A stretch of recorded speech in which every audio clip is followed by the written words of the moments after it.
大家早安。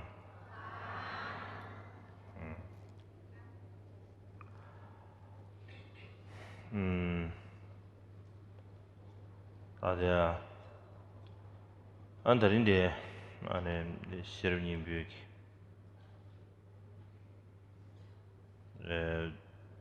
순수샤 니마 카마르 차디요래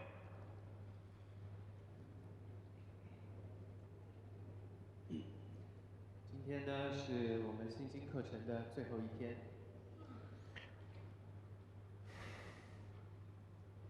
안드레인 다리 안지 초 가스가네 지 다른분의 안미 망부치 다리데 가상 권도 주변은 신기 당부체비나 안미 망부들이 요하기 셔시 미세게요 말에 그래서나 미만아 안에 다시 욕도 망하듯이 섬으로 자সম으로지 용유자 안더 민유뉴를 채나스 이렇게 정말에 다이네 아니 제래야지 토나친게 미 망부슈지 도스드네 인두사나 아니 아주기 에네 미 장보로디 야 빠르체 장가데 야 빠르체 아니 납제스웨레 디 제래야 양가 빠체 아주 둥게스웨입니다 간다야다 간다르지 미 망부슈지게 가주에 도나치지 미세 순주슈야 체도 데 용브레 안정아랑 원에 비냐 안 가서 두두루치 마 에지 슈야기 베즈르 체제 안다다 다 순주인디 주블리냐를 차리요래 那么我们这一次的课程也可以看到，来自各个地方的远道而来了这么多的学员们。那么就像在第一天好像有跟大家提到过，本来的计划是没有开放这么多的名额，没有说要这么多人来参加。那因为如果太多人的时候，在整个这个安排上也是会比较麻烦，是不太容易。所以当时我们是想说，不要那么多人，大概少一些人就可以了。那但是发现真的报名的人越来越多，可以看到大家真的很对这样一个主题对这样一个法很有兴趣哦。所以呢，我们慢慢就开放了比较多的名额，首先就开放到500人，然后之后开放到现在大概有700多人等等。总之呢，这几天大家都来到了这里，我们听到了这样一个课程。那我也尽力的在这几天当中给予这个教学，今天也快要讲完，快要圆满了。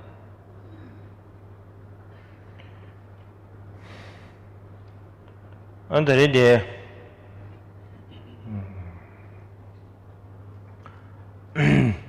다 가사 쇼베 아니 동이 시골 셰베 겁리야 지 우마베기 단 두주 세네 장도 야나 우마베지 드시 겹단로디 쉬하기 두주 총모마도베 아니 샘점바당 안 디싱이 부마와 다시 현동베 두주단 드시 겹단 디 쉬하기 두주 머종래 지상한 카셰기 샘점바당 안 디싱이 부마웨기 두주디 드시 겹투나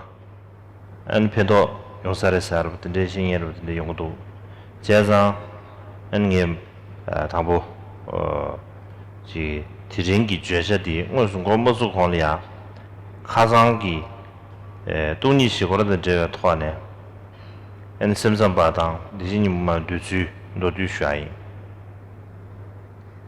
那么在昨天的早上的时候，我们谈到了这个空性的4门这样的一个内容哦，但由于时间的关系，我们只讲解了当中中观宗对于这样一个空性的一些看法，或者说他们是如何来解释这个空性的部分。那么没有时间多讲解唯识宗还有如来藏的，或者说就是他空见的一些看法哦。但后来就有人说，还是请我要讲这个部分，因为讲的话呢，让大家会有一个了解，会有一些帮助的。所以今天在进入到心经的经文之前，首先我会简略的来讲解一下唯识宗还有如来藏，也就是他空见对这样一个空性四门的看法。大家呢，提醒给，区段地个角色的需出来接了呀，大看到西经西路宁部的需出来接了呀。俺刚上的减住起个意思呢，减住十个意思呢，这开始用多，接上这个的了呀，日心都减住起来的，就最买不印章，提醒的伢们都，俺的减住多对选因，减住多吧，多对起码，超个多对起码对样都行，俺的学的了呀，俺的西路宁部个龙州去。다 벽에 토알이야. 야게 토르미세 롱도 게요 만에. 또 이네 벽에 토알이야. 아주 롱균르지 대하를 위에 인두산에 디균zel 되네. 아니 벽에 토하는 시럽님 뷰기 롱 노두지 쉐. 다 노두세나 다가다 시럽님 롱 쉐. 텔런도 기두샤 개면도. 那么在接着。等一下就会讲解完之后，进入到这个经文之后呢，在课程最后，因为有一些朋友要求说想要我给予这个皈依哦，所以在今天课程结束之前，我会简略的给予这样一个皈依的这样一个仪式，因为这一次实在时间很紧凑，没有办法单独的为某些人做皈依，所以总之课程最后等一下会有一个皈依的仪式。那在这个之后呢，会给予心经的口传。那这个心经是藏文的，因为我们有的是这个藏语的藏文的口传，当然中文的口传是我没有，所以最后会再给予心经的口传藏文的。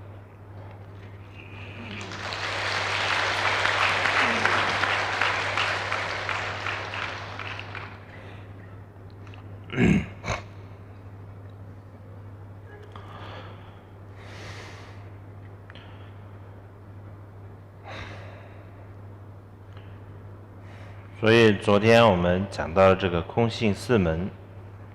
所以在般若系的经典啊，是所有大乘，所以般若这个就是空性四门是可以算是这个般若经，不只是般若心经，也是般若经的一个精髓。这个般若系的经典呢，是所有大乘佛教思想的根本。因此呢，大乘佛教主要的三个宗派，也就是这个中观派、唯识派和这个如来藏学派，各自都有对这个心经中色即是空等这四句空门，也就是四性空性和事物的关系，提出他们的解释。虽然有这三个宗派，但是他们都是大乘佛教的这个法教，所以就很难说谁是优势是优劣的这种，很难分别说，很难说谁是优劣的这样的一个差异都是为了消除我们不同的烦恼，才会有这样不同的说法出现。中观派的看法呢，昨天我们已经谈的不少了。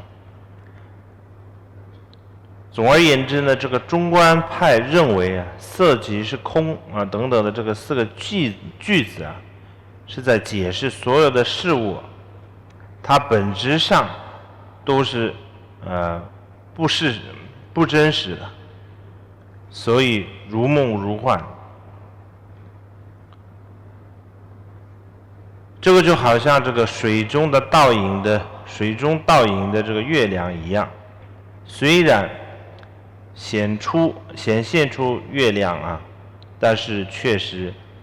是虚幻的，显现而不真实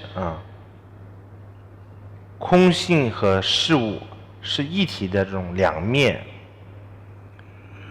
就是中观派的思想，可能总结起来是这样子。再来是唯识派的看法。唯识派认为色即是空等等这个4个句子是指一切的事物本身并没有什么问题，但是呢我们给它加上了大量错误的概念，这些概念是根本上都不合理不存在的。但是呢事物本身呢是持续在运行，没有什么问题。这就好比我们不小心把绳子看成一条蛇，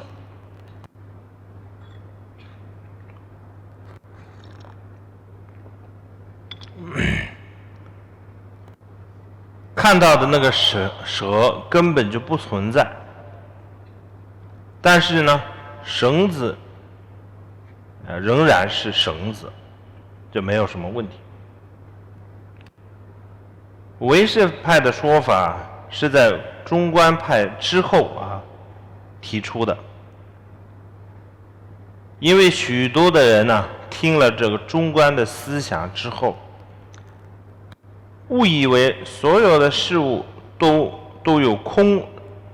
这样的一个面相，所以是不存在的。因此呢唯识派来告诉我们我们的问题在于我们都有太多的误会或者误解，所以看不到事物本身。但是这并不是说事物本身没有存在，就跟我们昨天强调的那个样子。如来藏学派的一个，接下来就是如来藏学派的一种看法。如来藏学派的看法呢，如来藏学派认为真正的空性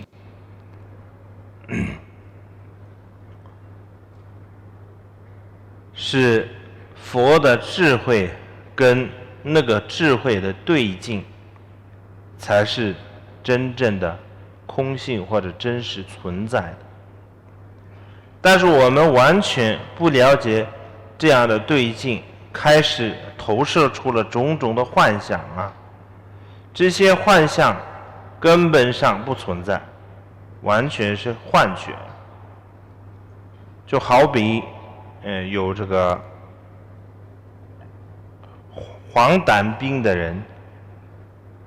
将白海螺看成黄海螺一样。这种说法和这个唯识派的主张有最大的差异，是唯识派认为呢，我们直接经验到的事物没有什么问题，但是我们给它加上的概念是最大的一种错误。但是如来藏学派则认为呢，我们看到的这些事物都是幻象，是从我们一开始搞错了真理这样子的根本无明当中呢所投射出来的幻象。这是这两个宗派看法上的一种差异如来藏学派呢在藏地称为他空宗，大手印跟这个密教的思想也比较接近这样的一种宗派，认为无二的智慧是圆满的，他的境界净土和功德也都是圆满的，但是我们的根本无明带来了这二元的投射，这样幻象真实是错误的，这样其实这样的幻象其实是错误的。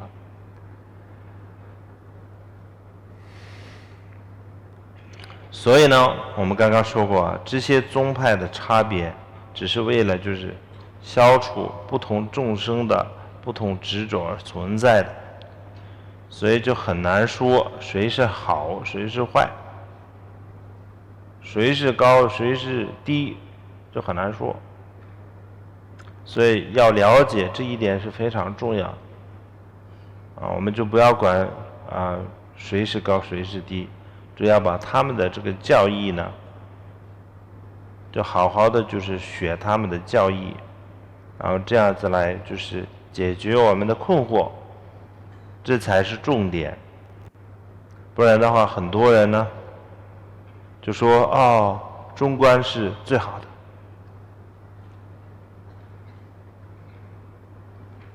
比起中观呢，是唯识是好像是不太就近。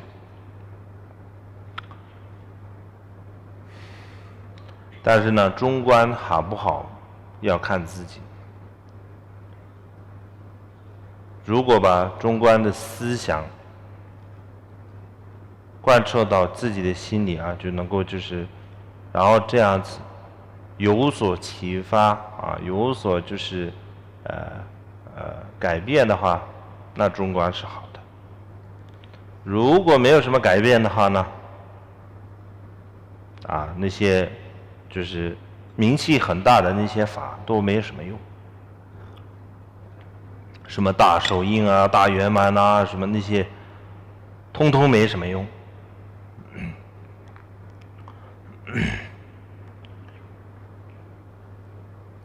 所以以前这个西藏有一位就是修行者实修的大师，他说法事大圆满是不够的，人需要成为大圆满。所以这个我觉得是一个非常重要的一个算是一个教诲吧所以我们应该要铭记在心。再来是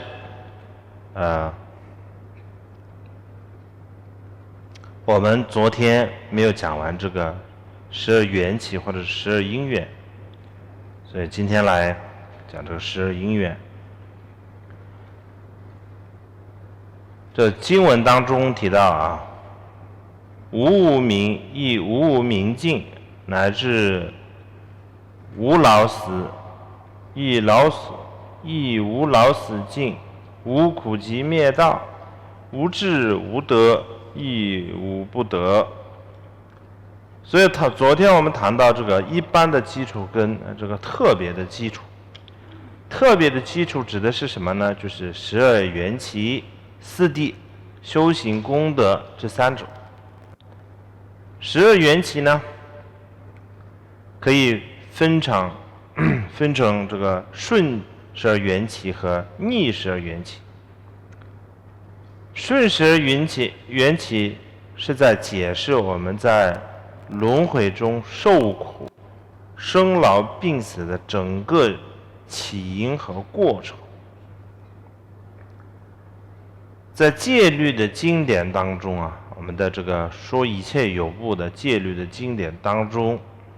记载了一段关于12缘起和轮回的故事。故事中说佛陀当时变化出一个画师，这位画师绘制了一张描述6道轮回的图，在图的中央呢，就画有象征贪嗔痴的鸡、蛇和猪。最外圈画上了象征善业和恶业的黑白两条道路并且也画出了12缘起运作的方式。所以呢，至今呢藏传佛教的许多的寺院墙上都会画上这幅有这个鬼王摇着的一个大轮回的图片。这个图画当中呢，12缘起有各自象征的图案。第一，无明，比喻为失明而且拄着拐杖的老妇人。第二，行，比喻为制作这个陶器的工人。第三，这个士，比喻为爬在树顶的猴子。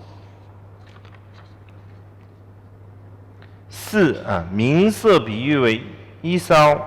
有着船夫的船，或是有人居住的帐篷。五，六入，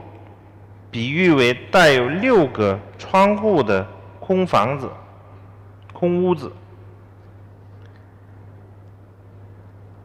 六处，比喻为接吻的人。七，受，比喻为射箭，就被箭射入这个眼睛的人。八，爱，比喻为手握酒瓶，狂饮不止的酒鬼。九，取，比喻为树上摘取水果的猴子。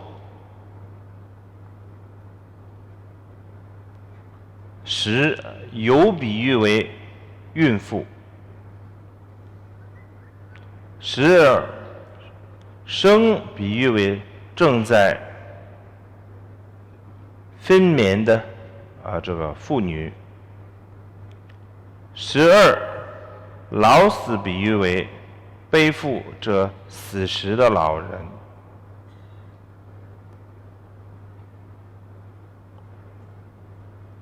所以呢，简单来说呢，这个12缘起是在说明众生轮回的状况。首先呢，我们基于无明，也就是错误的认知，而导致了许多行为，也就是12缘起中的第2个行。接着，因为这样的行为，让我们不由自主的一再的在轮回中转世，并且让我们有了心理和身体，也就是识和名色。有了心理和身体之后，我们开始与这个物质世界接触。在这样接触的过程当中我们产生种种的感受，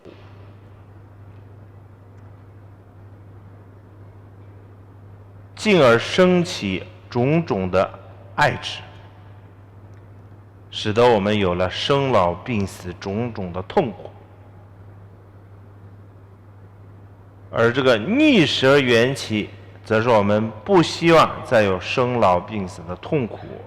所以呢，依序逆向的往回去推翻，一路推翻到最初的无明，这样就能彻底从轮回当中解脱出来。好像看到自己好像很面熟。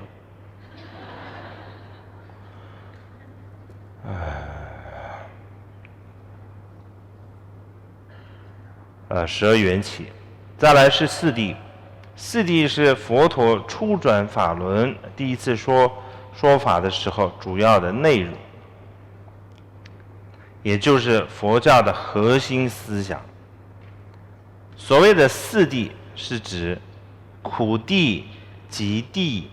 灭谛和道谛。其中的这个苦谛、集谛是在讲讲解轮回的起因和结果。这个灭地和道地呢，则是在讲解涅槃的起源和结果。而我们刚刚提到啊，12缘起，有分成顺逆两种。顺12缘起，顺12缘起就是这个在详细分解啊，分析苦地和极地，而这个道地和灭地则是在详细的阐述啊，不是，应该不是这样吧？我觉得是，而这个顺12缘起则是在详细的阐述这个道地跟灭地，是这样吧？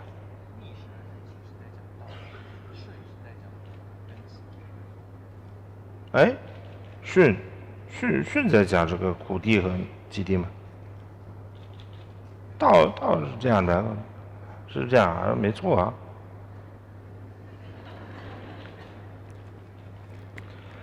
哎，修行功德啊，再来是修行功德啊，就是经文中所说的这个无智亦无得的这个智、德和这个不得。因为修行的菩萨啊，会渐渐增长自己的智慧，自己得到觉悟，并消除相对的烦恼，所以依序称之为智、德、不得。这些就是修行所产生的功德，也就是修行功德。相对于刚刚说的啊，五蕴啊、12处啊、这个18界，这些都是和众生啊有着密切关系的一般基础，也就是属于轮回的。12缘起、4谛、修行功德这些特殊基础，是修行者才会接触到的，所以属于涅槃。因此啊，追求解脱的行者往往也会对他们产生强烈的执着，所以我们应该要认识到啊，这样的12缘起跟4谛都是空性的。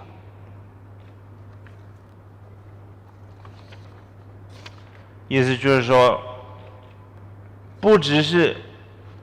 对轮回产生不能就不只是就是我们不能对这个对轮回产生这个执着之外呢，对这个涅槃也不能执着。是故舍利子，亦无所得故，诸菩萨众依止般若波罗蜜多，心无障碍，无有恐怖，超过颠倒，究竟涅槃。这个句子是在讲解行者在修道上的修行方式。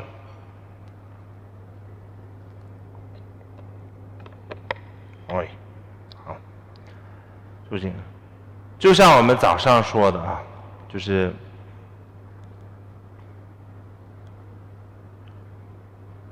刚刚所说的这个修道菩萨，修道菩萨所修行的就是持续去培养见到菩萨的智慧。因此应该是昨天早上说的所以呢，因此呢，他们两者之间所观察的空性是一样的。所以呢，这边说依止般若波罗蜜多，就能渐渐的心无障碍，无有恐怖，超过颠倒，究竟涅槃。那他们是怎么修行的呢？我们要知道他们是怎么修行的呢？是由于见到菩萨已经看到了一切法的空性的本质，所以呢，修道菩萨的根本智慧不会再体悟到更多的东西，这就是所谓的无所得。因此他的根本智慧也不会再有任何错误的经验。换句话来说的话呢，不会再有任何的误会。这就是这些菩萨修行般若波罗蜜多或是依止般若波罗蜜多的方式，这样最后就能达到究竟涅槃。心无障碍这句中的这个障碍，也就是指我们影响我们内心阻碍我们内心，让我们产生种种误解的障碍。这种障碍的名字叫什么呢？叫做所知障，称为所知障。修道菩萨呢，开始渐渐断除这样的所知障，所以说是心无障碍。同时呢，这个修道菩萨的菩萨跟一般的凡夫或者是声闻与缘觉是不一样的。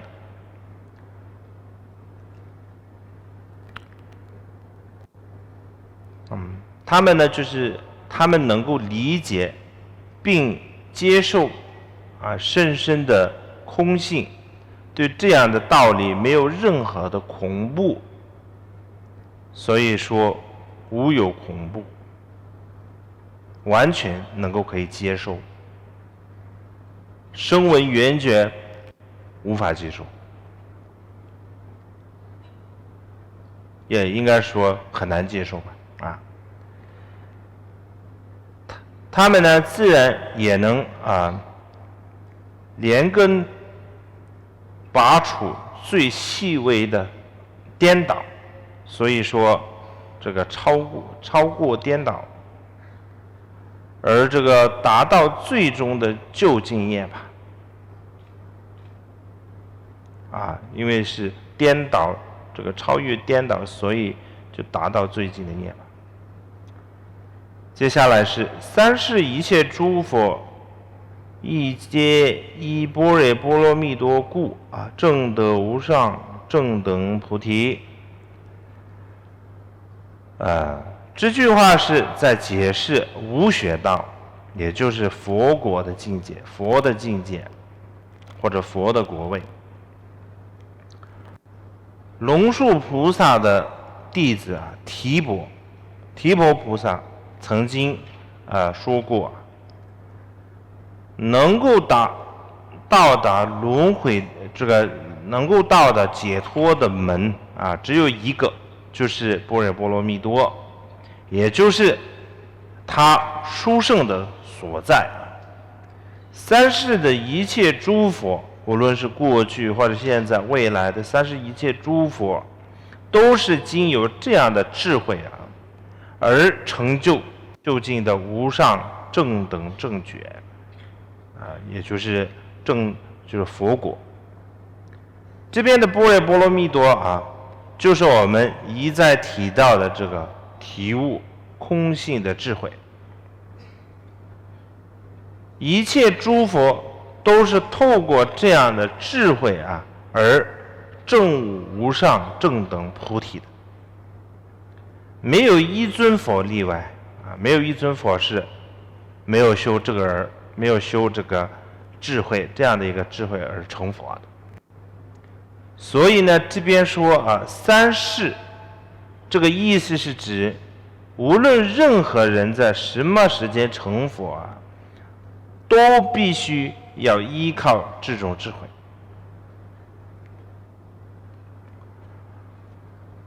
无上正等菩提也是翻译为这个无上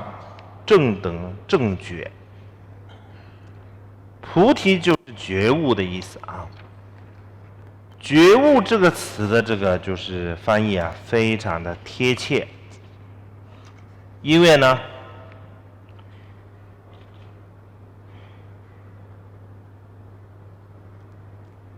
应该是觉悟是佛的意思吧？佛陀不得把它翻译，不是吗？哦，那就好。觉悟这个名字呢，就是说这个翻译非常的贴切，因为它有一种醒过来的意思。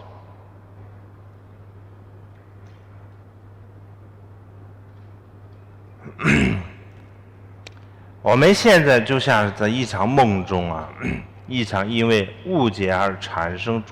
种种形象的梦境，而影像的梦境啊，种种影像的梦境。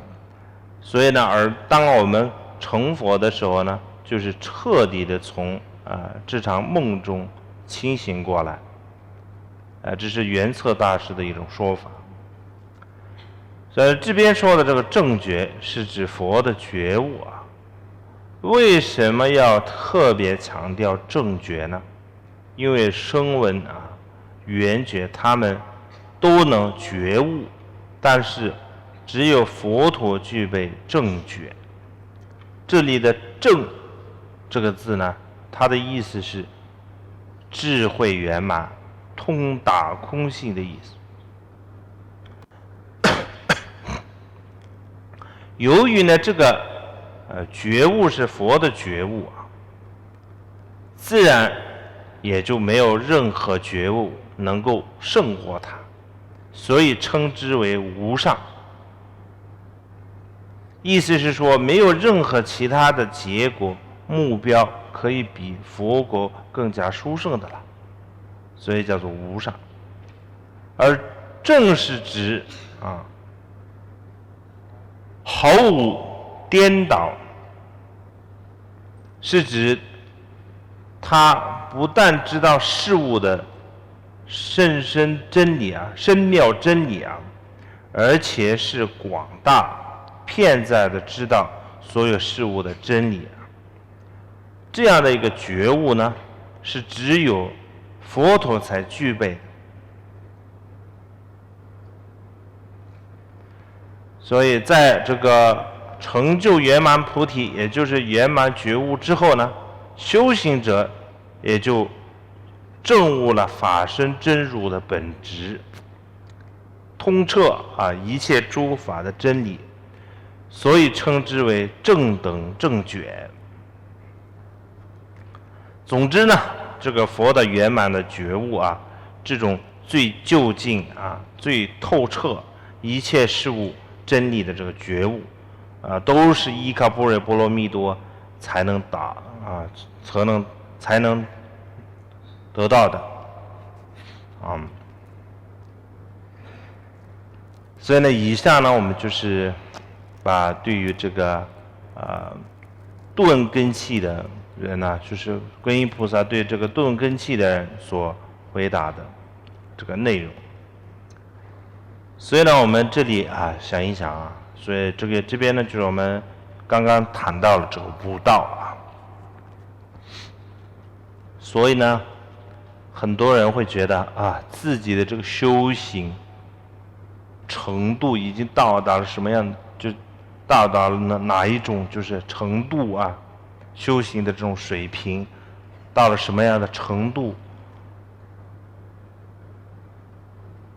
是我们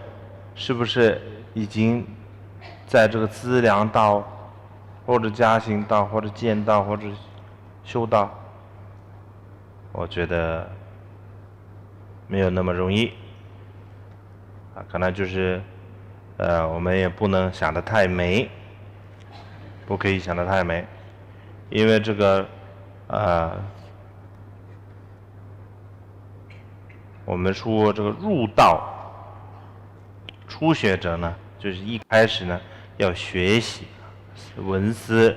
修行然后就皈依出离心慈悲心，接着就是菩提心和证悟空性的智慧所以当我们内心升起了菩提心的时候，就开始了，我们就是开始入这个就是资粮道。对，按照这个大乘的修道来说的话，这个时候呢，修行者保持着菩提心来吸收和思考空性为主，这就是资粮道。那这里所说的这个菩提心呢，是升起的意思，就是说，是你没有这个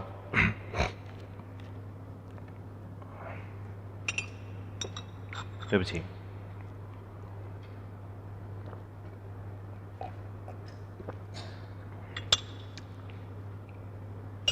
升起的意思就是说，我们先就是说练习，我们藏传佛教里面有很多的修心法门啊。修心这个心呢，是指菩提心，修菩提心啊，锻炼这种菩提心。所以你要锻炼啊，锻炼才能升起菩提心。刚开始的时候，你要很努力的去就是很努力的啊，要升起菩提心。但是最后呢，你达到一种这种程度啊，你就可是自然而然的这个菩提心就自然而然的会升起在你内心内心里，就自然而然的会升起。那个时候你进入了道，你就入道了，也就是入了这个资粮道。还没有产生那种自然而然的，没有这个叫什么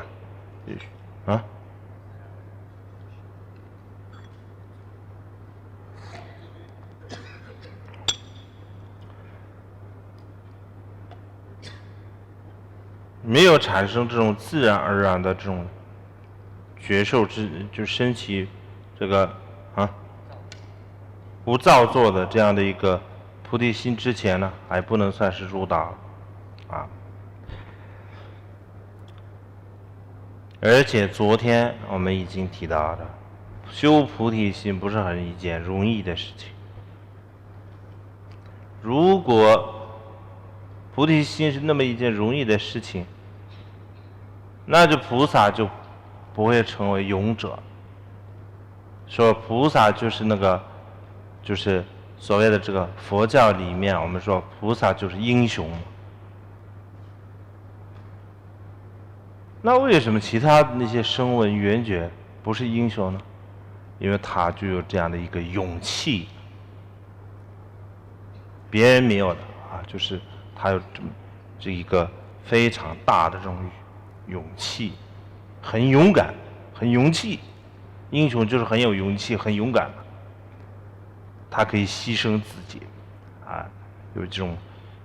非常有这个，所以呢，这种勇气是不是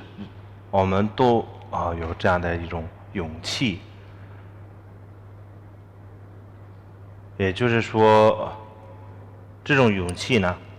不是很难具备的。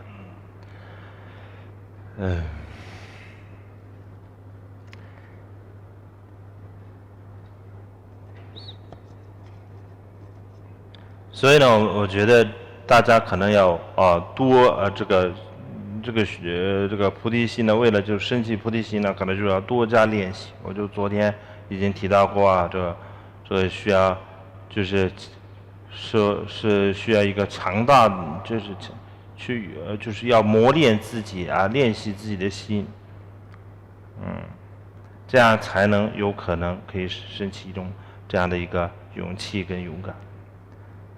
好，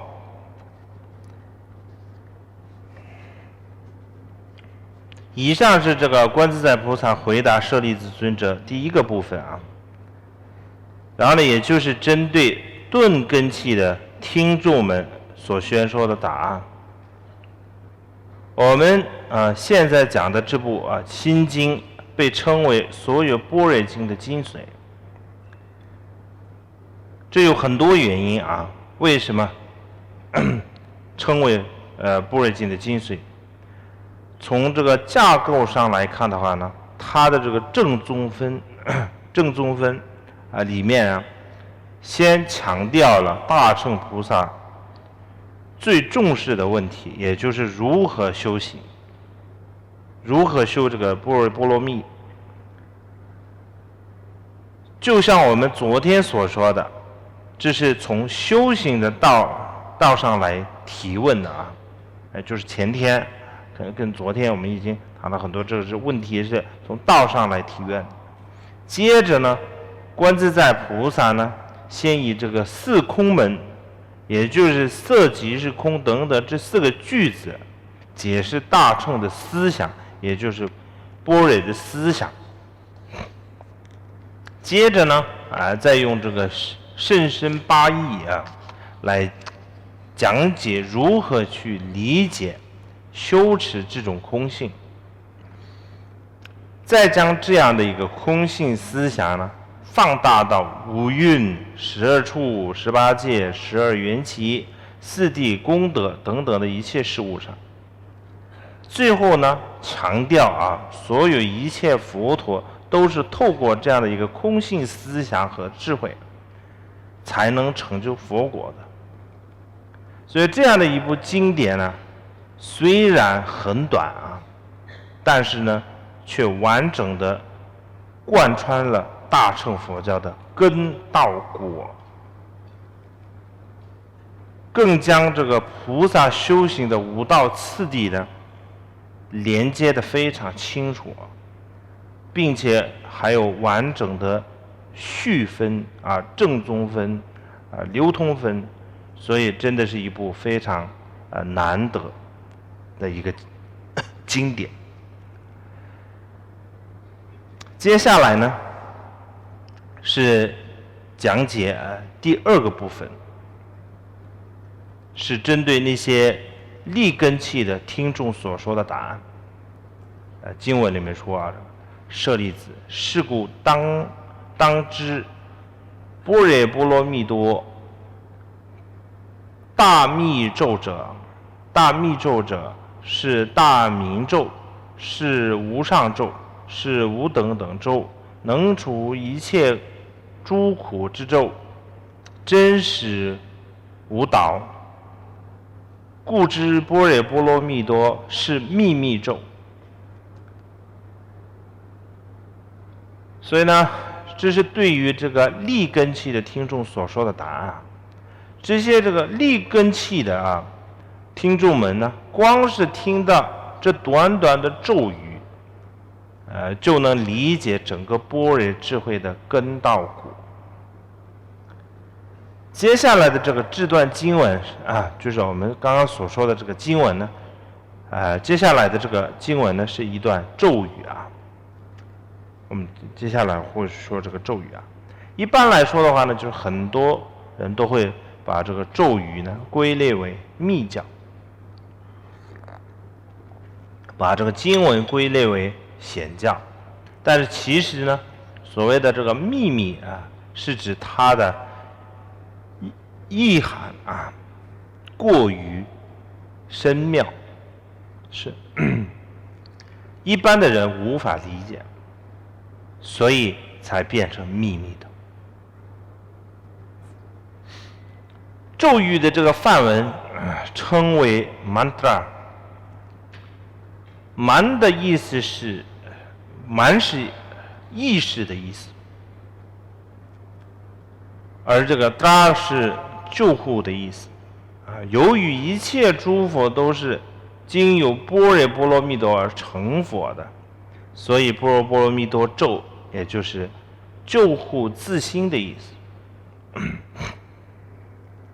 通常呢，我们所谓的这个咒语有几种不同，有些是这个世间的咒语，是用来完成一些短暂的目标，满足一些特定的要求，就像是许多不同的原始信仰或者这个宗教都有念诵咒语的传统。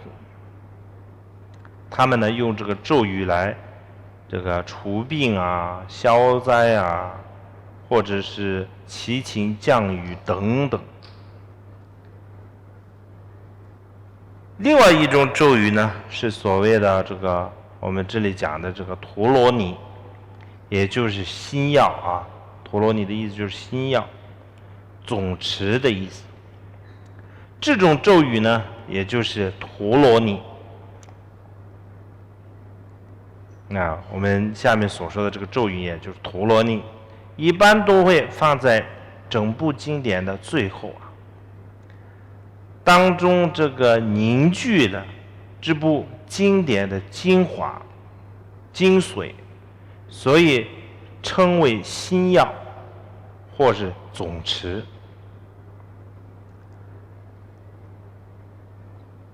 特定的这个佛菩萨们也会有他们的这个陀罗尼，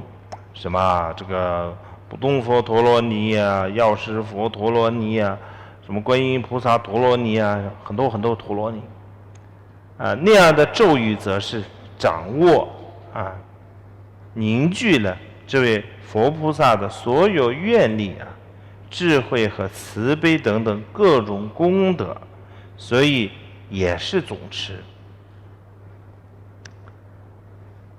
心经的这个咒语呢，是属于第二种咒语，也就是这个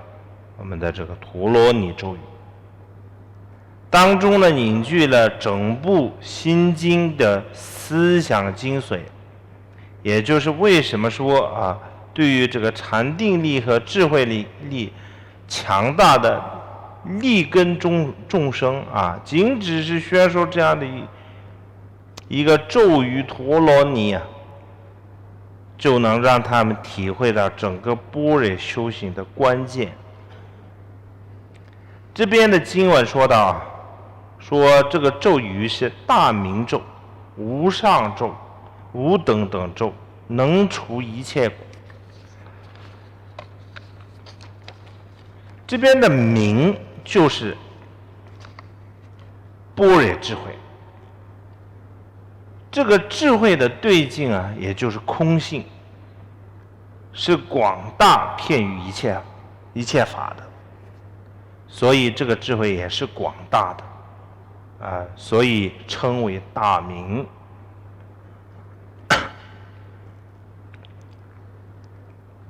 没有任何智慧是超越啊体悟真理的般若智慧的，所以称之为无上。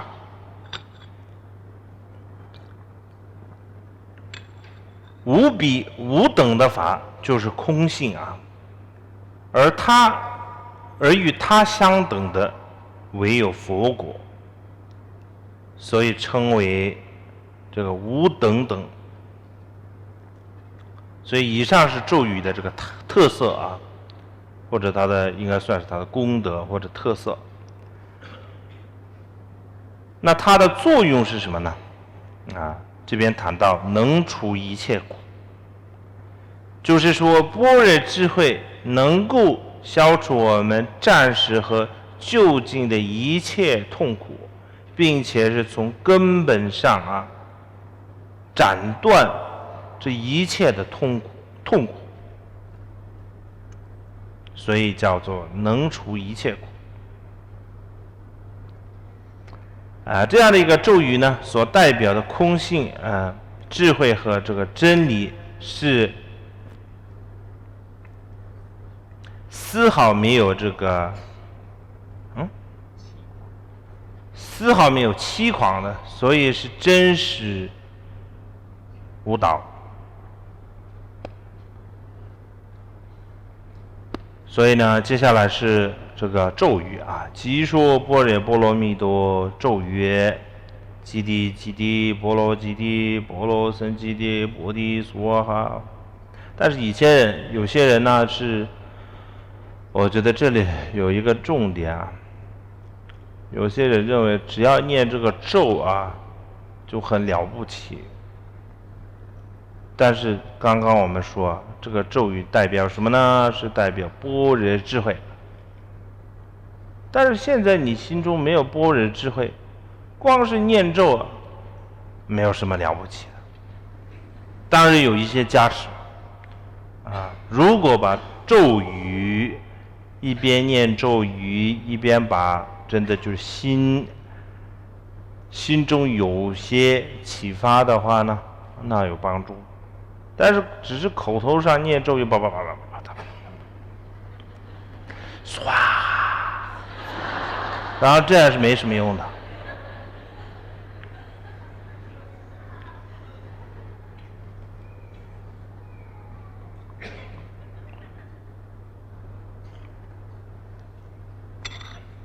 我们昨天的2堂课程啊，说明了观自在菩萨对于这个对于舍利子提出的问题啊，分别根据这个5道的修行而给予的答复，所以说是针对钝根器众生，也就是智慧没有那么高的众生的答复。而现在的这个咒语呢，则是将这个声闻缘觉菩萨3乘中5大的修行方式整体性的做一个回答，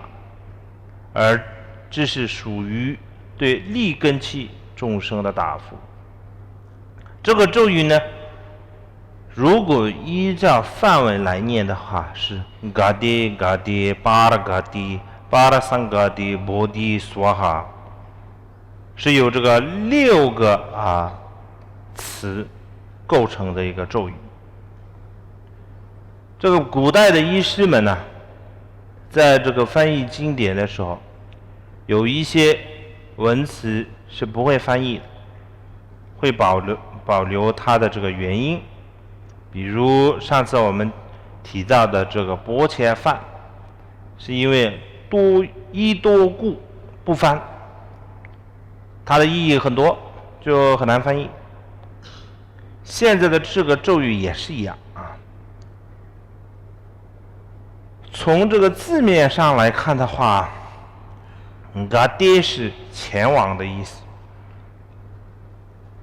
巴拉是彼岸，也就是这个波罗蜜多里面的波罗的意思，波罗2个字。桑是已经的意思，菩提是菩提，也就是觉悟。而这个梭哈这个词有很多种说法有的时候是快速，有的时候是圆满。所以整句咒语的意思就是前往彼岸，到达彼岸，快速觉悟吧。这个对于这个咒语的含义有很多种有很多种不同的解释和说法。正是因为它的这个内涵太丰富，是整部经典的精华，所以呢里面的义理也非常的广大，而且它是在解释这个甚深般若的一个道理，所以很深妙但这次时间的关系呢，我们只能够简略的做一个解释这个过去的藏地的大师们都认为嘎爹是这个指前往声闻的觉悟，巴拉嘎爹是指前往缘觉的觉悟，巴拉桑嘎爹是指到达大乘的觉悟。有些藏地的大师认为还有些藏地的大师认为嘎爹是在解释空解脱门，巴拉嘎爹是在解释无相解脱门，巴拉桑嘎爹则是在解释这个无愿解脱门。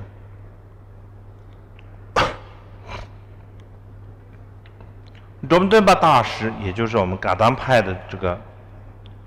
祖师，他是一位居士有一个他的头发很长到这边，所以有一个大寺院里面有这个中敦巴大师的一尊像啊，就在那边。然后呢，有一天呢，旅游的人啊，这个旅游啊朝圣的人就过来，然后呢，那个叫什么，管理这个佛像的人，应该是管理香灯师啊，他在就介绍这个准敦巴大师，说啊，这个是噶当派的祖师准敦巴大师。然后那个旅游的人就问他，他是男的还是女的？那个香灯师说她是女的，因为他以为那头发很长嘛，所以他以为那是女的。哎，所以不要留很长的头，男人呢就不要留很长头发。哎，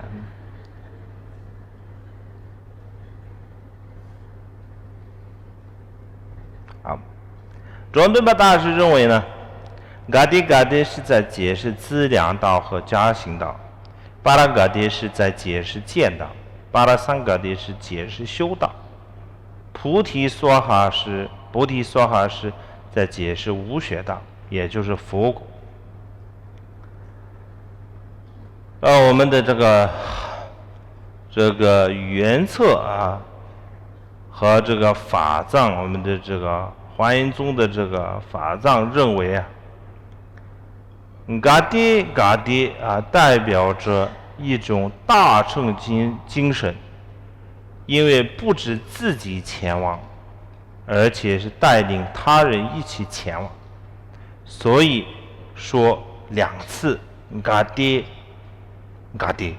就是噶爹，第一个就是应该是自己前往，第二个就是带别人前往。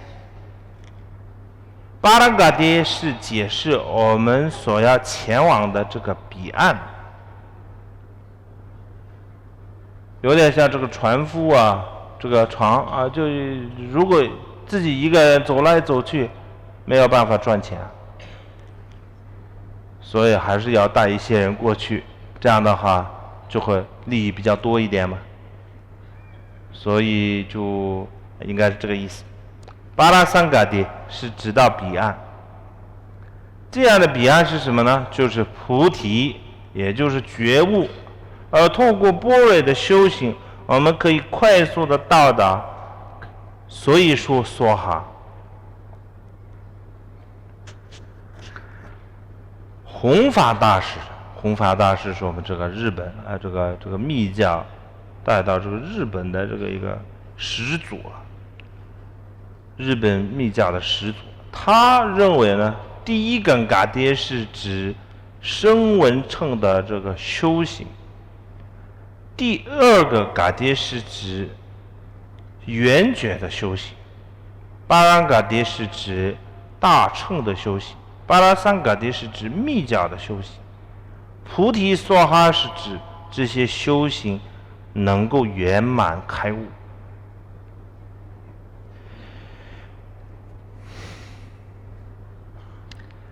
所以呢，这里会有一个问题啊，既然这个咒语是秘密咒啊，古时候的许多大师呢都闭口不谈，那为什么观自在菩萨要宣说的呢？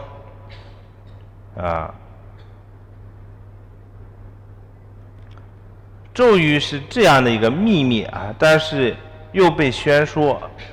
这样不会有一些矛盾吗？其实呢，这个当然就是这个秘密有很多种啊，密咒的密啊有很多种意思啊。在这里呢，这个秘密的意思是什么呢？是诸佛菩萨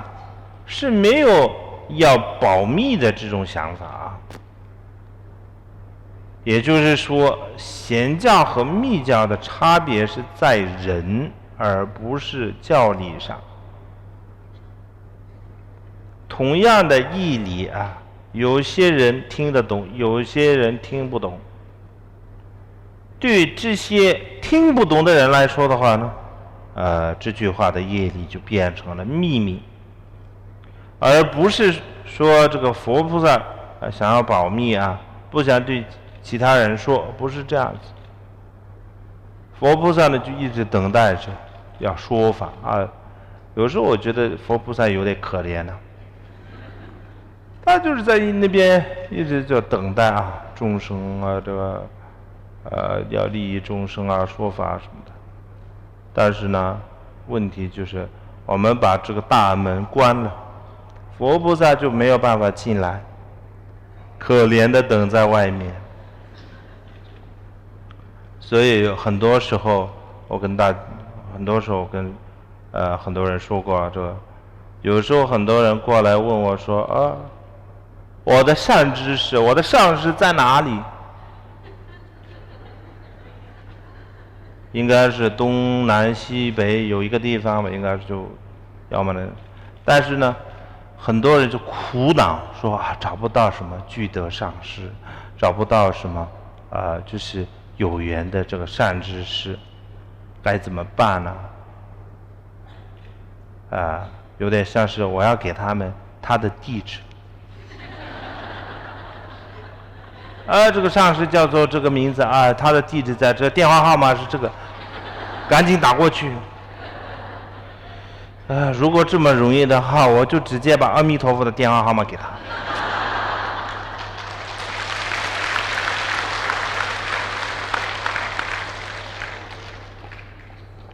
可能阿弥陀佛，我觉得，他可能没有电话，可能他的侍者这个大势至菩萨或者这个观音菩萨有可能有电话或者微信或者什么东西，所以直接找他们。其实我觉得这个问题呢出在哪里呢？问题出在我们自己的身上。因为我们这个求法的求法的心呢，这样的心是不正确或者不纯粹，所以我们找到的，我们就要么呢找不到善知识，要么呢就找到的人是就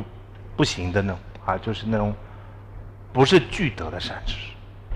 找了一堆有问题的上师，他们也不算是上师了，但是就有问题的上师。但是我们要知道，佛菩萨是一直是关注这个众生的，就像是我刚刚所说的，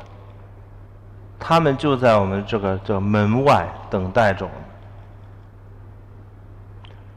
但是呢，我们现在的问题就是把这个大门关闭了所以就没有办法跟他们就是接触。如果我们的这样的一个信心的门呢一打开，我觉得他们会冲进来的。当然佛菩萨也不会争夺弟子，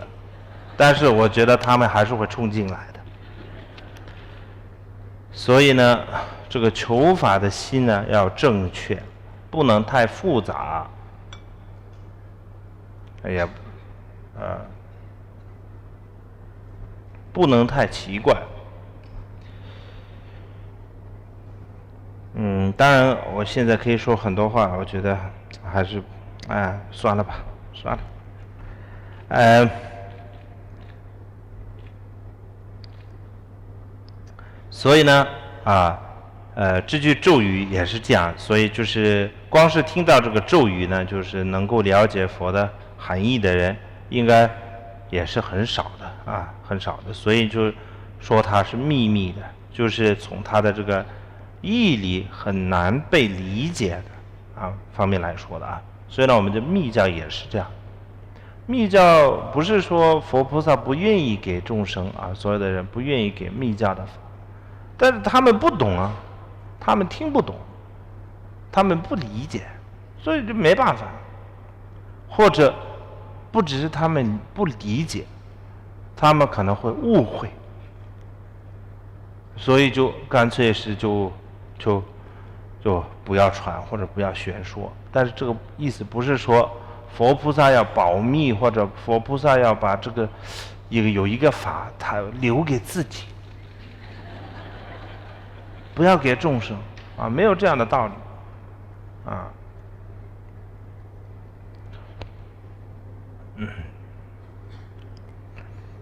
舍利子，菩萨摩诃萨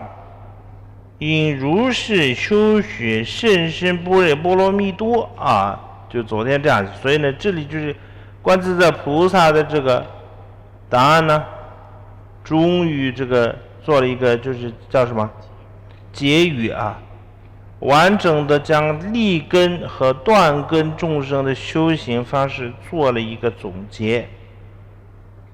接下来呢是第7顺说或者流通分啊，这个第7跟第8都是属于流通分的。接下来是这部经典的第7个部分啊，也就是这个顺说分，是属于这个流通分。尔时世尊从彼定期告圣者观自在菩萨摩诃萨曰：善哉善哉，善男子，如是如是，如汝所说，彼当如是修学般若波罗蜜多，一切如来亦当随喜。顺说有2个部分啊，第一个是尔时世尊从彼定期告圣者观自在菩萨摩诃萨曰：善哉善哉，这一段是我们在这个本师释迦牟尼佛呢是支持观自在菩萨的这样说法，并且告诉观自在菩萨说啊，如是如是啊，菩萨修学啊，你说的是对的啊，那样说的是对的啊。菩萨修学悟道的方式，就是像善男子观自在菩萨你所说的一样，你所说的是正确，很正确。菩萨们也应该像你所说的一样去修学啊。所以呢，这里就是对这个般若法的这个顺说，也就是释迦牟尼佛支持观自在菩萨的说法。第2个呢是一切如来应当随喜的意思，就是说不只是释迦牟尼佛啊，其他的一切如来也都会支持观音菩萨的说法。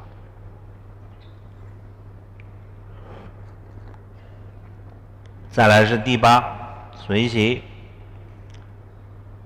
最后是第8个部分啊，也就是最后一个部分随喜。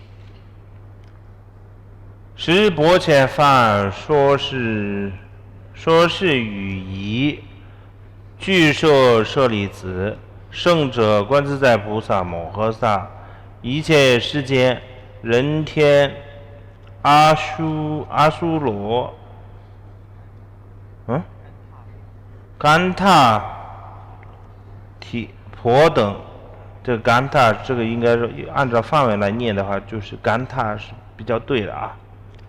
甘闼婆等闻佛所说，皆大欢喜，信受奉行。由于这整部经典呢，就其实都是透过佛的加持力所宣说的，所以在这个薄伽梵说是语仪之后呢，这个舍利子和观自在菩萨为首的一切与会大众啊，他们共同的问题都达到了解答，这个时候他们就非常的欢喜的接受啊，信受奉行。以上呢，这个我们这个心经注已经讲完了。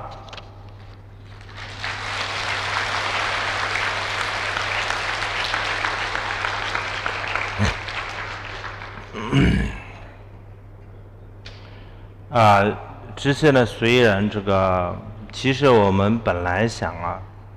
我在这上密院的时候，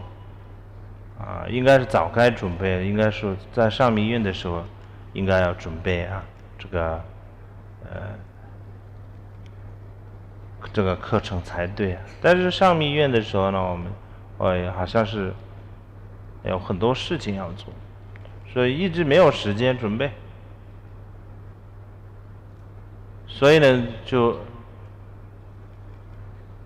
最后一刻我们就准备的是最后一刻就准备了每次都是这样。所以这次准备的虽然就是时间比较仓促啊，但是就是很多人的帮助之下呢，还算是有一点就是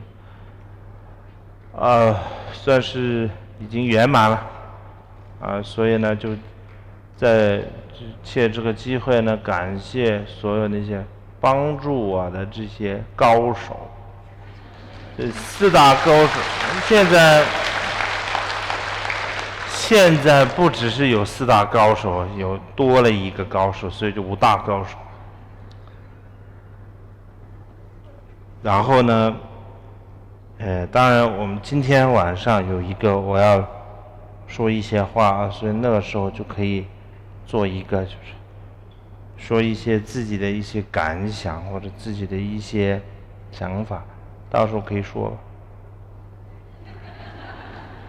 所以就到此结束，谢谢。